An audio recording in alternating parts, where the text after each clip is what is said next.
उहा आहे एकट्या ॾियारो मां पंहिंजी तकरीर जो आगाज़ इन शेर सां कंदसि तुंहिंजे कदमनि तां कुर्बान थिया ए सिंध अमा तुंहिंजे पेर पुठी तां गौर वञा ए सिंध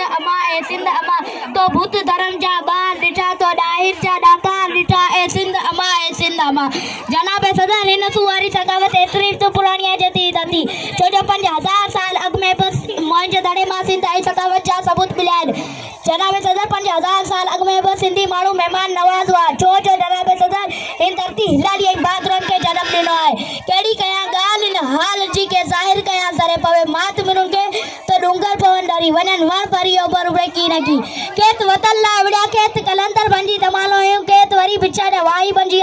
केत गुपत कूड़ी के कोड़े कढियो सिंध ससाई जी सूरन जो सहारो आहे सिंध मायूस मारी जो मुल्क आहे भले को बि ॾिसां और मिली वञे सिंधी सभु समाज जुड़ा सिंधी सभु समाज जुड़ा जनाब सदर सिंध में वॾनि शहरनि खां वठी ॻोठनि कॉलेजनि ऐं स्कूलनि जी हालत एतिरी त ख़राब आहे जो पीअण लाइ साफ़ पाणी बि मौजूदु न आहे के जूत इमारतूं न आहिनि के त ख़ाली कागज़नि ते पिया आहिनि पर ज़मीन ते मौजूदु न आहिनि साईं सदाई करी मथे सिंध सुखा दोस्त मिटा दिलदार आलम साहब आबाद करी जीए सिंध।